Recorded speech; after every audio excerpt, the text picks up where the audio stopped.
오늘 말씀은 열왕기하 24장 1절에서 9절까지의 말씀입니다. 죄의 유산이라는 제목으로 함께 나누도록 하겠습니다. 이제 유다 가운데 마지막 멸망의 직전이 다가왔습니다. 하나님께서는 하나님의 나라가 하나님 뜻대로 운영되지 않고 하나님을 떠난 죄악과 우상섬김으로 가득하게 되었을 때에 하나님은 이 나라를 이제 다시 회복시키기를 원하셨기 때문에 이제 멸망을 먼저 시키는 계획을 선포하십니다. 그리고 그 과정 가운데 오늘 말씀을 보게 됩니다.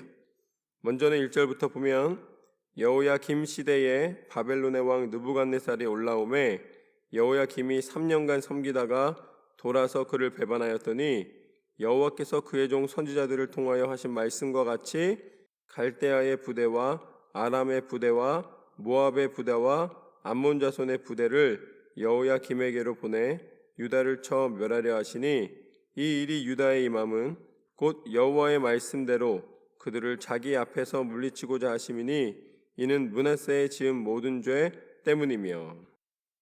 하나님께서는 이 므낫세 지파가 버렸던 많은 우상을 섬기고 또 이방 민족들이 하는 그런 음란하고 악한 행동들을 서슴지 않는 걸 보고 또 그들을 용납해 준 것, 또 그들을 하나님이 원치 않는 방법으로 용납해 준 그 모든 것들을 기억하시고 이 유다 가운데 하나님의 심판을 결정을 내리셨습니다. 그래서 이제 바벨론을 통하여서 하나님은 이 유다를 치십니다. 그런데 이 바벨론에게 친화 정책을 했다면 아마 그런 일이 없었겠죠.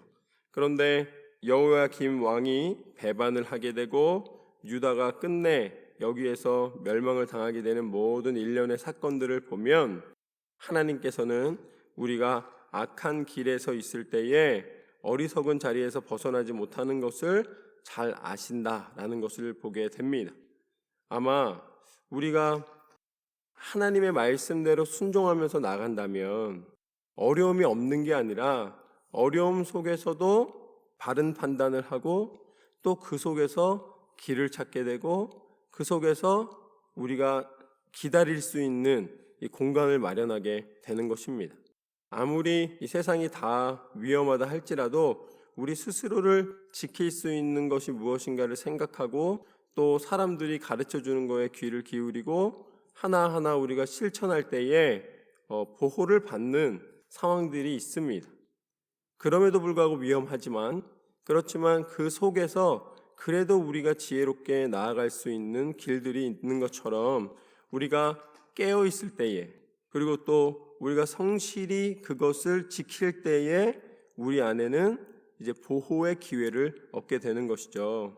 그러나 우리가 만약에 그런 걸 다 무시하거나 아니면은 무관심하거나 아니면 어리석게도 그런 거와 상관없이 그냥 개인의 그 생각대로 함부로 행동을 한다면 그러면 나만 손해를 보는 것이 아니라 많은 이들에게도 어려움을 줄 수가 있는 것이죠.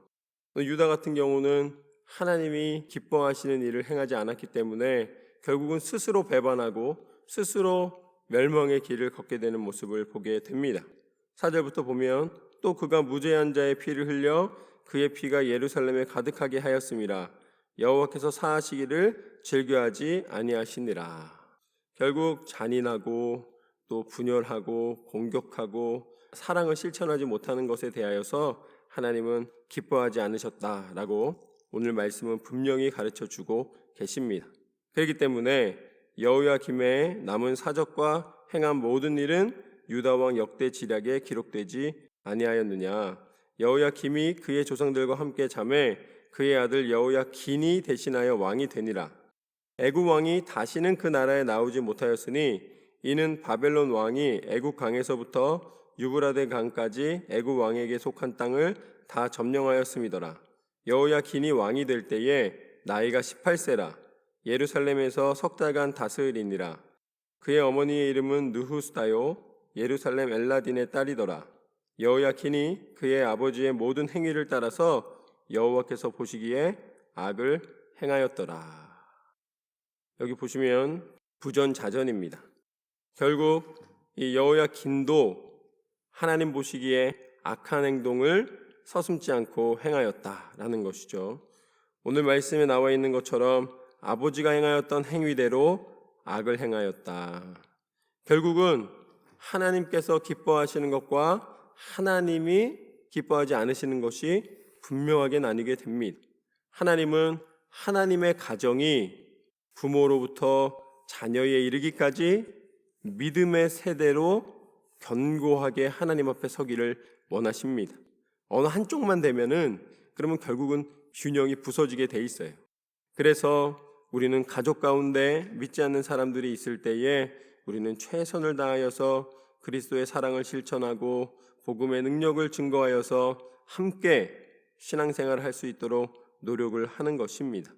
여호야긴 때에 결국 의지하였던 애굽이 약화되고 또 적국으로 서로 싸우던 바벨론은 점점 더 강해지고, 이것이 바로 그 당시에 하나님께서 바벨론에게 힘을 주셨기 때문에 하나님이 행하신 일을 보지 못하면 결국은 겪게 되는 어리석은 싸움입니다. 인정해 줄 건 인정해 줘야 되는데 유다는 그것을 인정하지 못하고 마침내 멸망을 당하고 맙니다. 그런데 그것이 아버지와 아들이 똑같이 영적인 분별력이 없이 악을 행하고 하나님을 떠나 있었기 때문에 길을 전혀 보지 못하였더라. 우리는 믿음의 세대를 세워나가야 할 줄로 믿습니다. 하나님은 우리를 멸망시키는 것이 목적이 아니십니다. 그러면 이거 가르쳐 주지도 않으실 거예요. 모르고 멸망당하도록.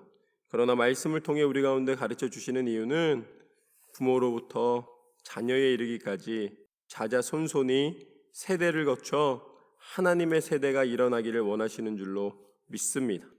하나님은 하나님의 세대를 일으켜 세우십니다. 그리고 하나님의 뜻을 온전히 나타내시기를 원하십니다. 하나님께서 행하신 일을 기대하노라. 오늘 말씀처럼 하나님의 계획하심과 하나님의 섭리는 하나님께서 날마다 우리 가운데 친히 임하여 주시고 모든 세대를 초월하여서 하나님의 뜻하신 바 약속을 이루어 주셨습니다. 그렇기 때문에 아무리 세대가 길어져도 우리는 소망을 가질 수가 있습니다. 그것이 바로 무엇인가? 그것이 바로 세대와 시간과 모든 문화와 이 공간을 다 초월하는 하나님의 약속, 그 구원의 섭리, 예수 그리스도이십니다. 우리가 예수님을 바라볼 때에 예수님의 십자가 위에서의 그 기도를 통하여, 십자가 위에서 죽기까지 사랑하신 우리에 대한 사랑을 통하여 하나님께서 허락하여 주신 참 죄사함의 권세와 구원의 능력을 우리는 소유할 수 있게 됩니다. 예수님의 이름의 권세로 가능하게 되었노라. 그리고 다시 부활하시사 우리 가운데 참 생명의 구주가 되시며 우리가 어떠한 하나님의 부르심 속에서도 하나님 나라의 백성 되는 은혜를 입은 것은 바로 하나님은 신실하시사 우리 가운데 약속대로 구원의 능력을 베푸셨기 때문입니다. 오늘 여호야김과 여호야긴이 이 부자지간에 이 세대를 거쳐가면서 하나님 앞에서 악을 행하여 결국은 그 나라가 멸망하였던 것을 보고 이제 우리는 깨달아야 합니다. 세대를 지나는 악을 행하는 멸망받는 사람이 아니라 오직 하나님 안에서 순종함으로 예수 그리스도의 이름의 권세를 통하여 날마다 새롭게 되는, 날마다 영적으로 깨어 하나님을 기쁘시게 드리는 믿음의 세대로 거듭나기를 소망합니다. 우리 가운데 함께하여 주시고 하나님의 온전하신 뜻과 은혜를 나타내실 줄로 믿습니다. 그렇게 날마다 승리하시기를 주님의 이름으로 축원합니다.